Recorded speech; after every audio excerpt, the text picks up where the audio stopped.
I'm Ryan Hermanette. You may know me as the evening reporter with News 8, and you may have seen some of my stories here on the Rochester First streaming app. Well, I want to take you on a new journey with me, one that is very exciting and one that I am extremely proud of. 8 Eats First. Now, what we're going to do in this series is I'm going to take you to a bunch of local, family-owned restaurants in the community who have poured their blood, sweat, and tears into making their dream happen. We're going to show their food and tell their story. And I'm very honored for our first episode to be none other than Shell Restaurant here on Pleasant Street. Chef Cruz has graciously invited us in. He's gonna make us a cool dish and tell us a little bit about his background. So come in with me and I will show you a little bit of what we have going on. When you walk into Shell, it's a very intimate experience, right? You've got the bar seating that kind of dominates this main dining room. You do have some seating here off to the side, very modern, very sleek, and really you come in here with a couple of friends just for a fun and different dining experience. They do have another small dining room here in the back though, if you want something a little more fancy. And right here, you'll see if you have a party of 4 or even up to 6, you could probably fit them back in this little room here.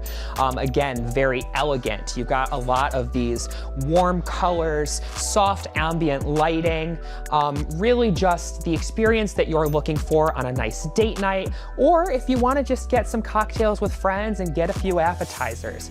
That is really the vibe and the overall goal of what Shell is supposed to be here in the Rochester community.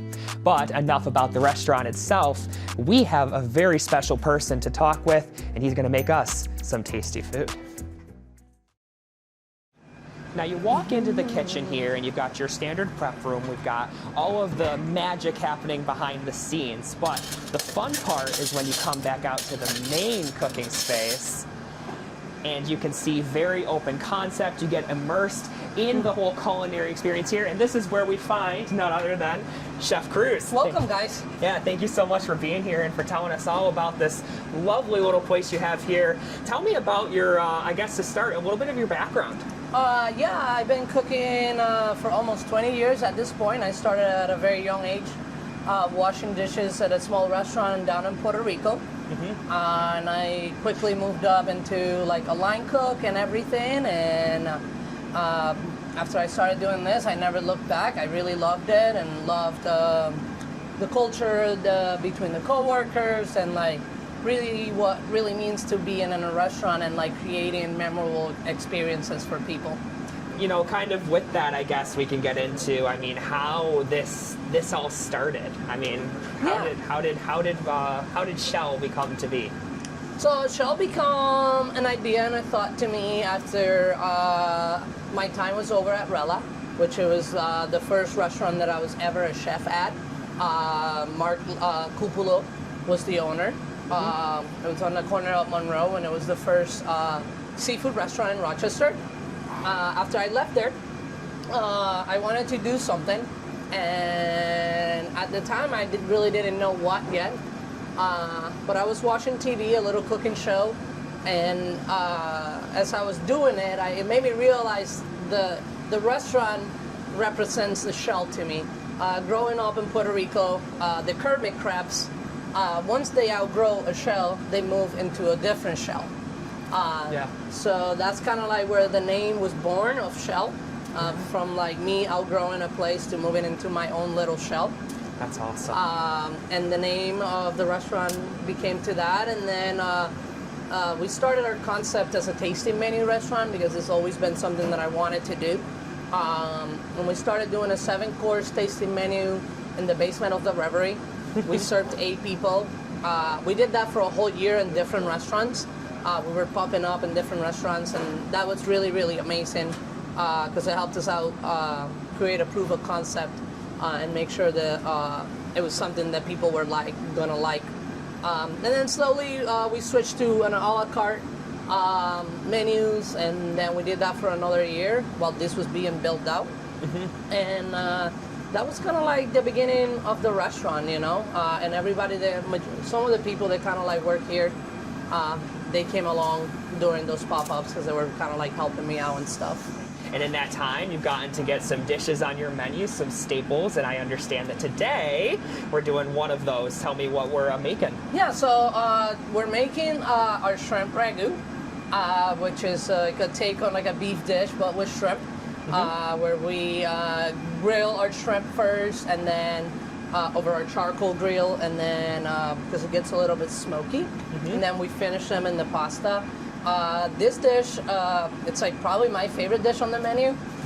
Very rarely, I think, chef's favorite become a staple of the restaurant, but it was the first dish we started playing with, and when we started doing the pop-ups, that's kind of like how the restaurant started. It took off, and it continued to take off throughout the restaurant, and it's probably one of the most sold dishes on our menu. That's awesome. It just comes in, it catches the eye of, you know, the foodie out there, and they just gravitate towards it. Super exciting. Yeah, I think it's the aspect of like being a dish that it could be familiar for people. It's kind of like warming, you know, when you think about pasta, it's like, you know, a nonas type of thing. But this is like very different. We do a sea urchin butter, and I think sea urchin, to me, that way that I explain it to people, it's like, it doesn't taste like anything else. It does have that like seafood, ocean type of flavor, but it's like a very unique flavor. Awesome. Now, if you don't know me, I'm a seafood guy, so this is like my element right here. I'm so excited to get this started. I can run you guys through the ingredients real quick. Yeah, let's do it. So this is basically everything that goes into our pasta. Right here, this is our shellfish broth that we make in-house. Majority of the shells are lobster with a little bit of our shrimp. We get shrimp shell on. Tomato, a bunch of spices, mirepoix, and what makes this broth unique is we do equal parts water and clam juice. So the clam juice kind of like seasons the broth and adds a little bit of salinity without us having to add salt directly to the broth. Right. This is the sea urchin butter right here. We buy sea urchin and basically puree it with white wine, some raw shallots, a lot of lemon zest and juice. This is our spicy breadcrumbs. We use a little bit of Aleppo garlic, oregano, and olive oil to toast the breadcrumbs in, and then some chiffonade basil, and then our grilled shrimp that gets grilled ahead and part cooked. And then we finish the pasta with a little bit of lemon juice, and then right here, this is a xanthan gum water, which helps us to stabilize the pasta. Since it's a butter sauce, it's pretty easily to like break, so it helps to stabilize the pasta. And the pasta that we use dried pasta. This is monograno felicetti. The grain, it's from Abruzzo. The grain that they use is a mat. It's a type of wheat flour. It's an Asian grain. It's organic. And even some people that might have a celiac tolerant are able to have this pasta in some cases because it's an organic grain and it's not being heavily processed. Wow. We got the water boiling, Great. So we're gonna get going. So just through trial and error. So this pasta takes 6 minutes to cook, so we drop it to order here at the restaurant every time that it gets ordered. We cook that for 6 minutes. All right. And then we start our pan with a little bit of the lobster stock. By a little bit, I would say about 6 ounces of it. Okay. And then we add as we see, we get that going. A good base flavor, it looks like it would and that's going to be the base of our sauce, basically. As the pasta cook, you know, you got to start turtle so it doesn't stick. Right, It kind of like cooks evenly. Exactly. Now I would imagine, I mean, you can get like 4 or 5 orders of these at a time, probably. I think the most we've gotten so far is 9 at the time. Yeah. Oh my God. Chef Marco back there who was prepping, Yeah. he has the shrimp ragu master. Yeah. Yeah. Yeah. You've got it down to a science at this point, right? You've eaten enough times and enough reps in. Yeah, once we get that pasta going over there, we go in with the sea urchin butter, and basically what we're going to do here is just, you know, we're going to emulsify this butter into this liquid, and the starch of the pasta along with the xanthan gum, it's going to help with that. We do about 2 tablespoons of that uni butter. Oh, okay. And then we're gonna add a little bit at the end to kind of like make it a little bit extra creamy. Gotcha. We add a pinch of salt to this right here. Right. And then we add a little bit of our xanthan gum water. And what that's gonna do is this is a stabilizer. So when the butter and the stock come together, that's gonna help keep it together longer. Gotcha. To kind of make that sauce form as opposed to just being... And it's supposed to just be in water and butter, you know? Right, exactly. I think they say getting it to like cling to the pasta, right? That's what they usually say. So it makes the pasta coat. Yep. Gotcha. All right. I think for a lot of our viewers, I mean, just myself included, how much of a learning experience this is, you know, not having, you know, as much of a culinary background and coming into this and just learning. There's so much, I mean, beyond what you see, I guess, once your plate comes out of a kitchen, there's so much that goes into actually making it happen. Yeah, there's a lot, you know, as you see, you know, it's 2:30 and, you know, there is, you know, my 2 line guys and there's 2 prep cooks here. You know, the prep cooks get here at 11. Oh, so wow. there is a lot that go into our food. You know, and you see it here prepared, you know, but we make a big, large pot of this lobster stock. You know, we make this like twice a week. Same thing with the uni butter. I wish I only had to make it once a week, but we sell so much of it. Yeah. But, I mean, it's great, you know. We wanted to do food that was a little bit different and a little bit more attentive to detail. And sometimes you just need a little bit more hands to do that, and, you know. Right, exactly. And I think that someone coming in here, you know, and I guess not really knowing a lot about, you know, what the restaurant is and its background would appreciate just, you know, I guess the open concept. They can see it for themselves. I mean, just how much, you know, goes into making one dish and the attention to detail for each one that each one gets.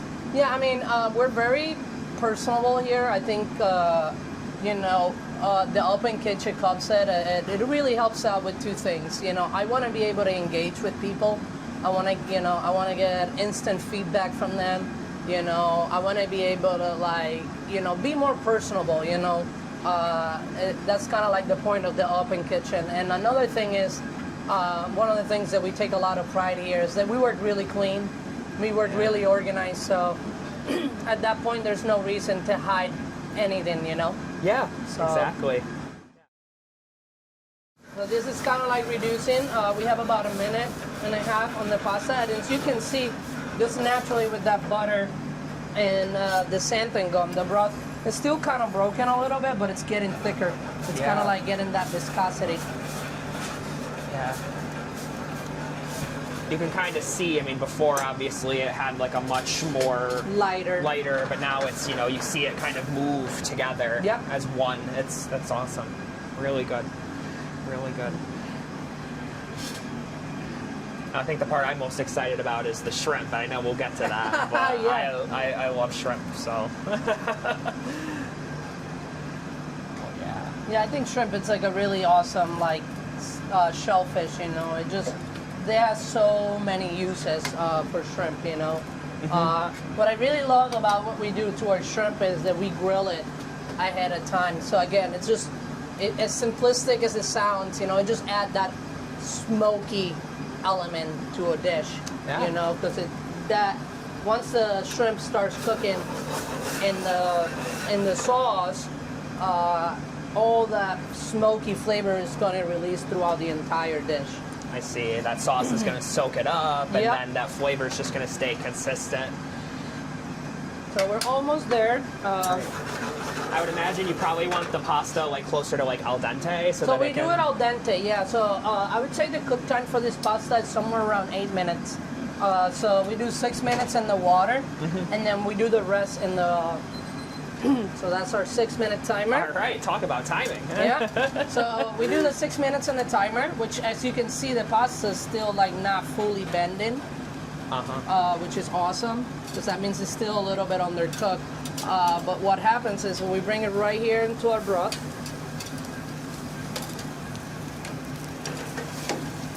and you can see that we already have a sauce, but since we need to cook this pasta a little bit longer, we're gonna add a little bit more stock.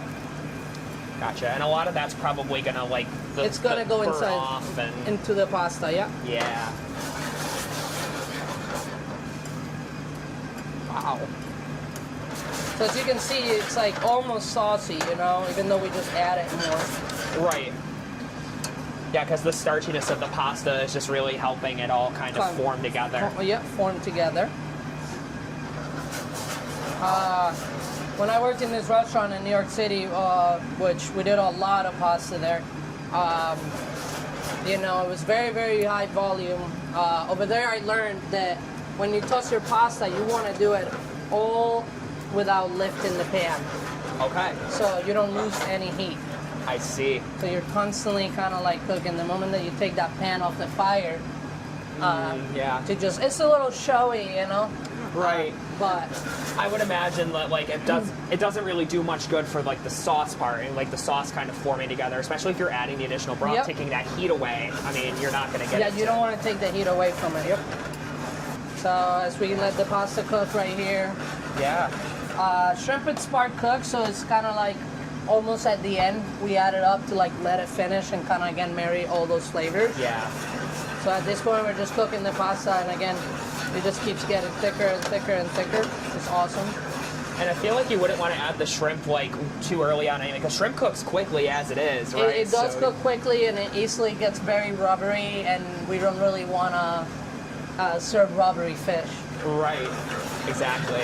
Especially with how much heat we have going on here. Yep. I mean, you probably only need like a few seconds to really get it Yeah, in it's there. not gonna take that long, you know. So like, you can see my sauce is like thickened now. Yeah. And even though that the pasta looks saucy, once we add the shrimp, we're gonna add shrimp here.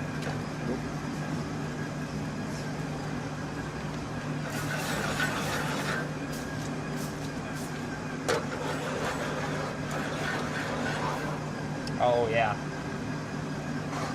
A touch more.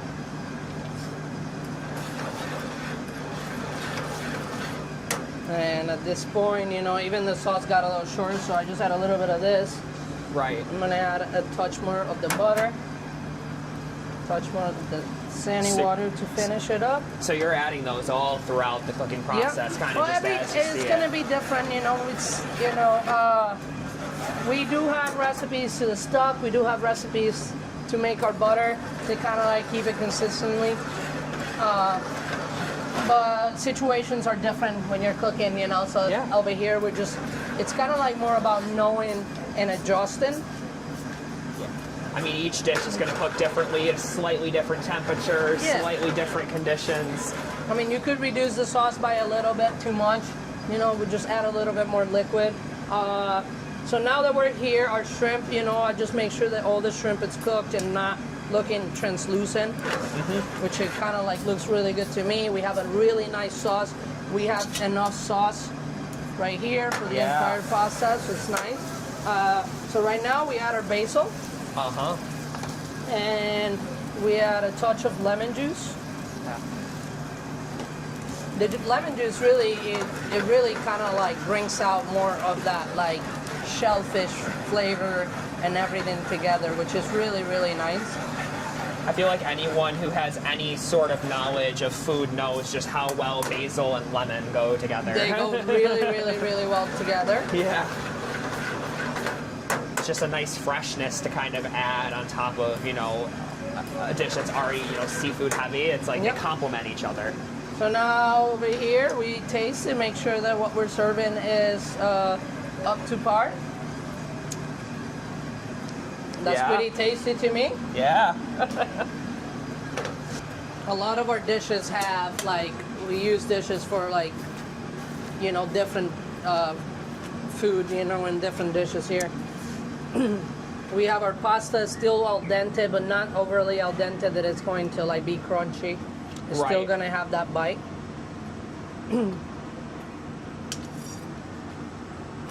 And at this point, we plate it. I see you're saving that shrimp in there for last. Yeah. And we add the shrimp right on top. All right. And then to finish off the dish, our spicy breadcrumbs right here. Wow. That'll add a nice bite to it, I'm sure. And that just adds a little bit more texture to the dish. Yeah. Wow. All right, now, the moment of truth, y'all. You gotta Chef, I need cinnamon. look at the steam coming off that. You can just smell all of the different flavors in here already. I mean, you get the basil hit, you get the seafood hit, obviously, from that lobster broth, and then you get the shrimp. The moment we've been waiting for.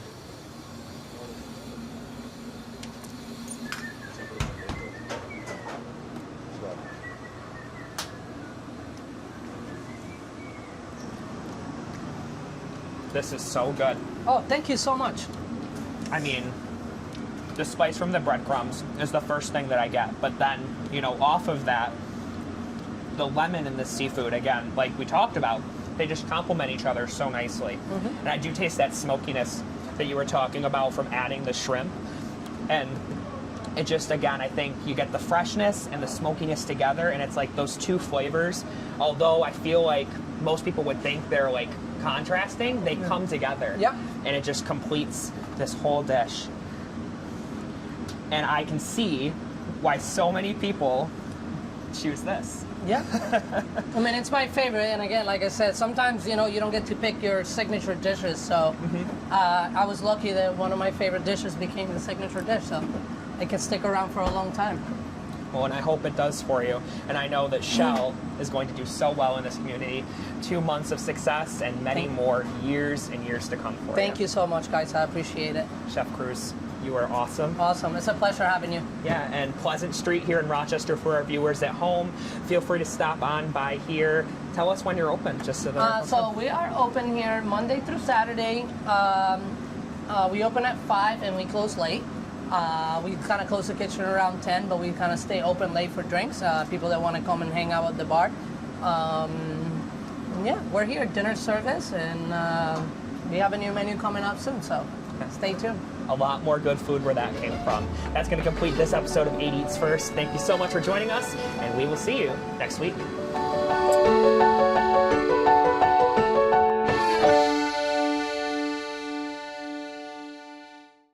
Do you know of a hidden gem or a hot spot with scrumptious eats in the Rochester area? Whether you frequent a fine dining restaurant or a quick bite to go, let us know where we should shine the culinary spotlight. Send us an email with your suggestion at eatsfirst@wroctv.com.